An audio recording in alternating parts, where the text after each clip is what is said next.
Assalamualaikum warahmatullahi wabarakatuh. Hai guys, Mas Bro dan Mbak Sis sahabat DTK. Ketemu lagi kita di channel kesayangan kita, Dunia Teknik Kimia.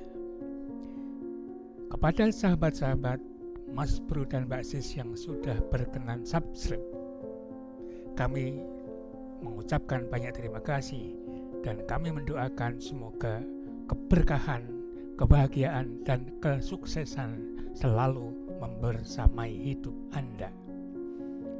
Oke, kali ini kita akan melanjutkan topik mengenai optimasi dan kita akan bahas mengenai fungsi kontinu dan diskontinu, fungsi unimodal dan multimodal, serta fungsi konveks dan kokaf.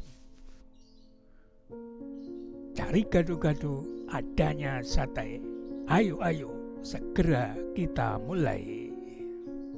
Nah, ketika kita berbicara optimasi, tadi kita berbicara tentang objective function. Karena tujuan dari optimasi adalah mencari nilai optimal atau mencari titik optimal dari suatu fungsi. Nah, fungsi kita adalah fungsi tujuan. Boleh jadi kita akan bekerja dengan fungsi yang sifatnya kontinu, tapi sangat boleh jadi juga kita akan bekerja dengan fungsi yang sifatnya diskontinu. Nah, ini kita perlu memahami karena apa? Terkait dengan ini kita akan bisa mendapatkan kesulitan atau hambatan ketika kita bekerja dengan fungsi yang sifatnya itu diskontinu. Nah, tentu saja ketika kita berbicara evaluasi suatu fungsi, kalau bisa kita memiliki fungsi yang sifatnya itu kontinu. Entah penyelesaiannya secara analitik atau numerik, dapat mungkin itu kita kalau bisa itu punya fungsi yang sifatnya kontinu. Karena apa? Karena adanya diskontinuitas itu akan menimbulkan masalah, akan menyebabkan adanya kesulitan-kesulitan. Nah, sekarang kita lihat apakah sifat dari suatu fungsi kontinu atau diskontinu. Jadi suatu fungsi fx dikatakan kontinu di titik x0 kalau apa? Nilai fx0 atau nilai fungsi di x0 itu tertentu. Kemudian nilai limit kalau didekati dari kiri itu nilainya tertentu.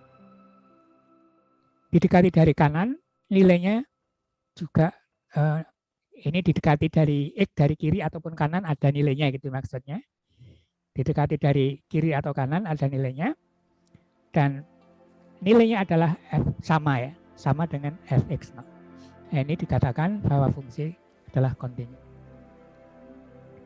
Nah, ini kita berikan beberapa contoh fungsi. Di sini ini sebetulnya gambarnya kurang pas ya, ini kurang maju sedikit.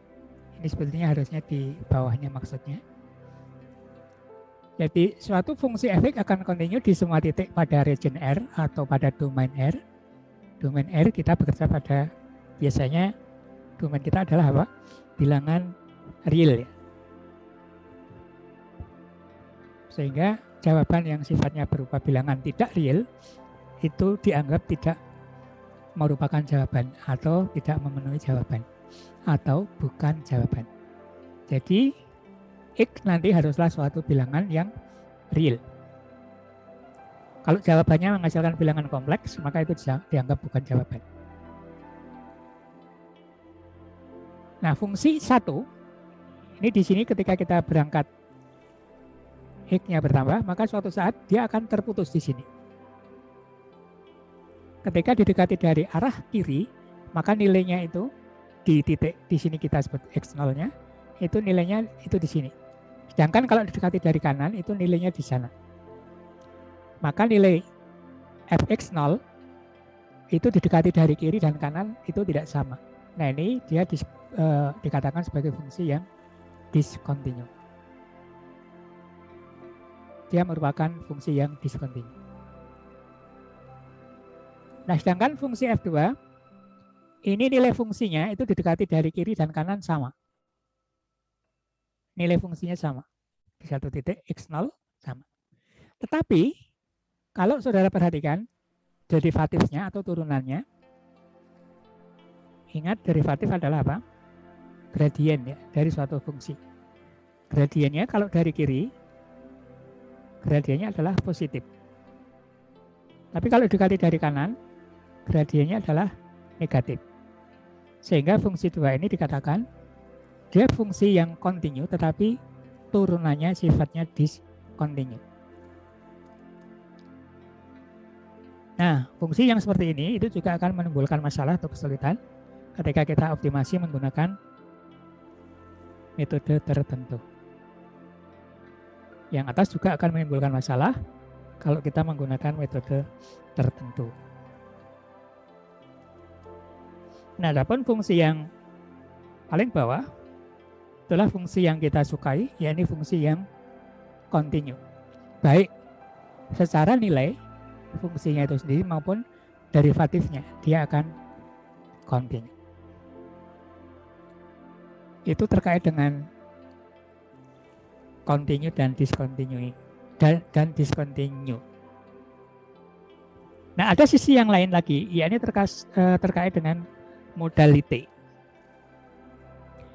Ada suatu fungsi yang disebut sebagai fungsi unimodal dan ada fungsi yang lain yang disebut sebagai multimodal. Nah, apa itu fungsi unimodal dan multimodal? Akan kita lihat dari contoh-contoh yang ada di sini. Nah, satu catatan penting bahwa kalau fungsi kita itu hanya memiliki satu nilai optimum, nilai optimumnya memang hanya satu. Maka ketika kita melakukan pencarian titik optimum dari arah mana saja, itu mesti akan mendapatkan jawaban yang konvergen. Yakni akan mendapatkan hasil yang optimum yang sebenarnya. Didekati dari kiri ataupun dari kanan, itu akan sama hasilnya. Jadi nilai akhir itu tidak tergantung dari harga awal. Dia akan menuju tempat yang sama. Contoh di sini, ketika kita mau mencari nilai maksimum dari fungsi ini, F1, dari kiri kita pun akan menemukan titik maksimum di sini. Titik maksimumnya ada di sini, dari kiri maupun dari kanan.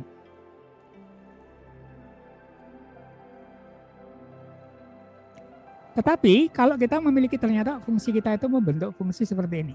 Ini yang disebut sebagai multimodal, ini yang disebut sebagai unimodal. Untuk fungsi multimodal, maka jawaban kita itu akan sangat tergantung dari mana kita memulai. Misalnya kita mulai dari, kita mau mencari titik minimum fungsi ini. Maka sekarang kalau kita memulai dari arah kiri, kita akan menemukan titik minimumnya di X1. Tapi kalau kita mulai dari nilai yang besar atau dari kanan, maka kita akan berhenti di sini, di X5. Ini kurang bergeser sedikit. Akan ada di sini jawabannya. Tapi kalau kita mulai dari tengah, maka dia akan menemukan titik yang di sini. Entah dari sini, entah dari sini, dia akan menemukan di sini. Jadi jawaban kita akan tergantung dari mana kita memulai. Ada 3 jawaban, X1, X3, dan X5. Dari mana kita memulai, jawaban akan berbeda. Nah, jadi untuk kasus seperti ini, maka kita tidak ada jaminan bahwa ketika optimasi selesai dan berhenti, itu jawaban yang kita peroleh adalah jawaban yang sebenarnya. Itu tidak ada jaminan.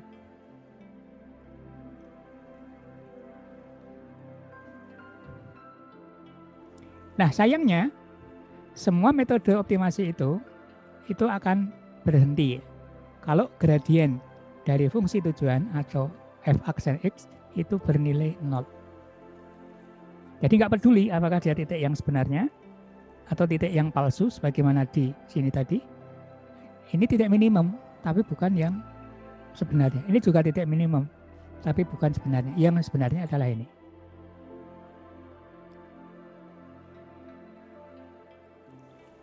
Jadi sayangnya, apapun metode yang kita pakai di metode optimasi, itu akan berhenti kalau gradien sama dengan 0. Nah, suatu titik di mana nilai gradiennya sama dengan 0 itu disebut sebagai titik stasioner. Jadi titik maksimum juga stasioner, titik minimum juga stasioner. Bahkan nanti akan ada saatnya kita itu berhadapan dengan apa yang kita sebut sebagai saddle point. Titik yang gradiennya 0 tapi dia tidak maksimum, tidak minimum. Maka dia mesti merupakan saddle point.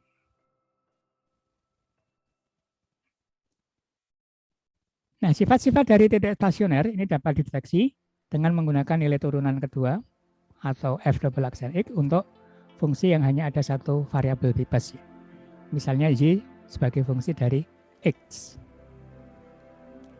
Nah, kita bisa detect titik tersebut apakah titik maksimum ataukah minimum ataukah saddle point itu menggunakan turunan kedua.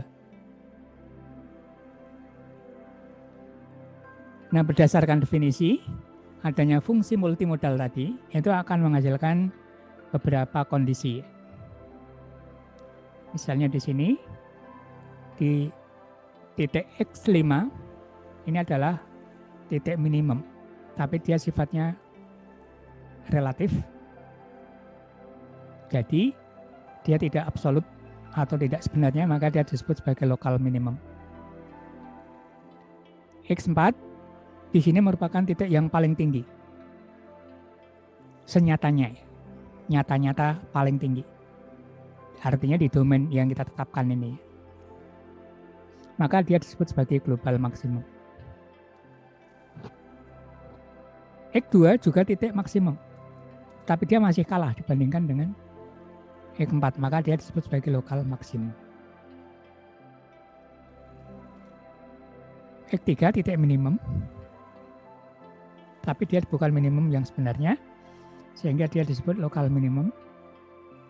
Nah, barulah X1 itu yang merupakan titik minimum sebenarnya, dan dia disebut sebagai global minimum. Nah, ini terkait dengan fungsi-fungsi yang bersifat multimodal.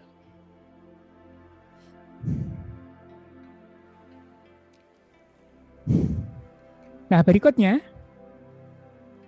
ada yang disebut fungsi itu fungsi konveks. Kalau tadi kita sudah bicara fungsi terkait dengan continue dan discontinue, ada fungsi yang terkait dengan unimodal dan multimodal. Nah, sekarang ada lagi istilah fungsi konveks.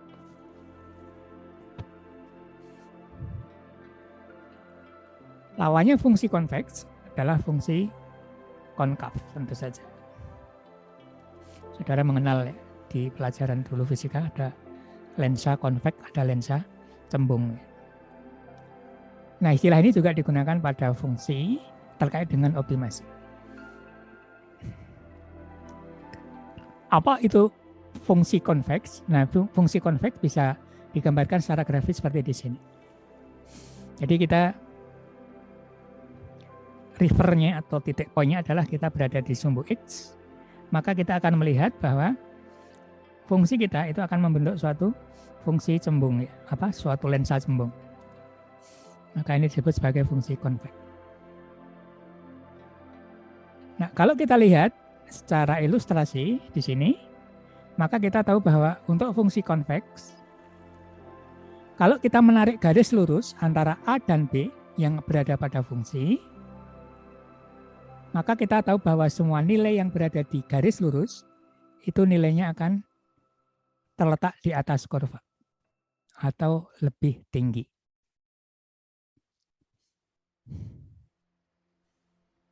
Jadi fungsi konveks adalah suatu fungsi di mana ketika kita menarik garis lurus antara dua titik di fungsi tersebut, garisnya akan selalu terletak di atas kurva, atau titik-titik di dalam garis akan selalu terletak di atas kurva. Ini secara gambar atau secara visual. Nah, secara matematik itu bisa kita nyatakan dalam bentuk ini. Nilai di fungsi itu akan selalu kurang dari atau sama dengan nilai yang ada di garis. Ini adalah nilai yang ada di garis di masing-masing titik, sedangkan ini adalah nilai yang ada di fungsi. Di mana X adalah apa? X adalah satu posisi antara A dan B yang diwakili oleh theta. Theta adalah fraksi yang dia bernilai antara 0 dan 1, mewakili posisi antara A dan B. Jadi kalau kita berikan nilai theta antara 0 dan 1, maka semua nilai itu akan memenuhi persamaan ini. Nilai di persamaan akan di atas kurva atau di atas garis. Ini ketika tandanya adalah kurang dari atau sama dengan. Nah, kalau tandanya hanya kurang dari saja, maka nanti fungsinya disebut sebagai strictly convex.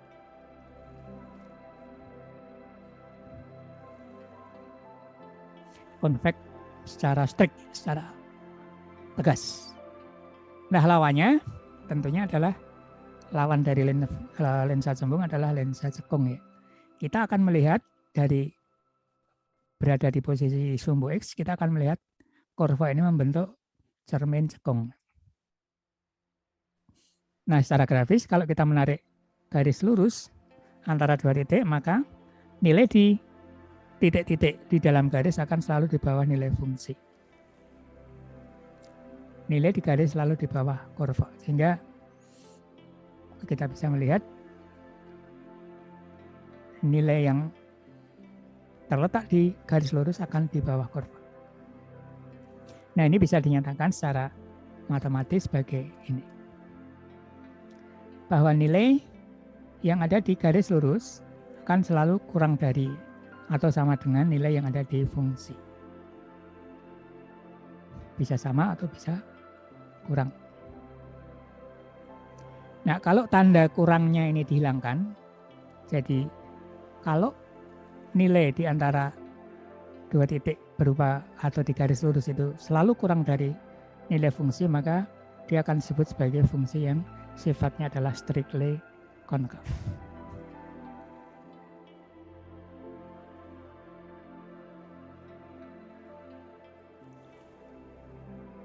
Nah, apa sih hubungannya dengan optimasi? Nah, ini kalau kita perhatikan,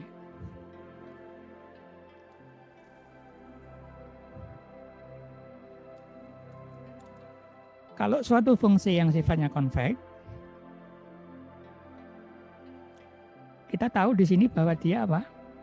Dia hanya akan memuat satu titik optimum. Yakni bahwa kalau begitu fungsi konveks itu hanya akan memiliki satu global minimum, ya. Karena dia membentuk kurva cembung, maka dia berupa titik minimum. Sehingga fungsi konveks akan menghasilkan satu global minimum. Sebaliknya, fungsi yang sifatnya strictly concave, tadi yang strictly convex akan menghasilkan satu titik minimum, sedangkan kalau strictly concave akan menghasilkan satu titik maksimum, jadi global maksimum. Nah, jadi ternyata sifat fungsi akan bisa dipredik atau digunakan untuk memberikan justifikasi terkait dengan jawaban kita, apakah kita yakin 100% bahwa jawaban kita adalah global atau real, ya, betul-betul jawaban yang benar, ataukah masih sifatnya relatif. Nah, kita bisa memanfaatkan pengetesan terkait dengan sifat dari konveksite dan konkavite suatu fungsi.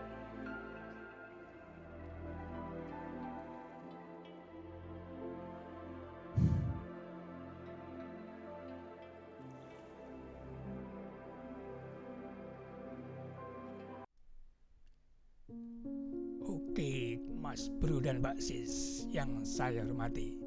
Demikian pembahasan kita untuk kali ini. Kita akan lanjutkan pembahasan topik ini di video berikutnya. Oke Mas Bro dan Mbak Sis Sobat DTK, sampai di sini untuk video kali ini.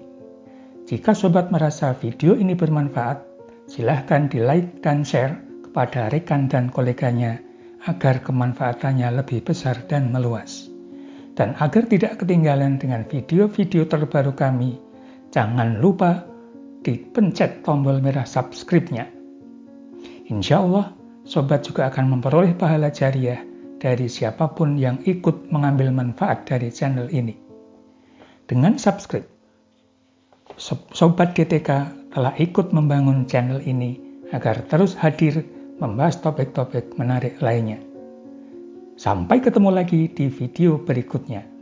Salam hangat DTK, Bravo Techimer Indonesia. Assalamualaikum warahmatullahi wabarakatuh.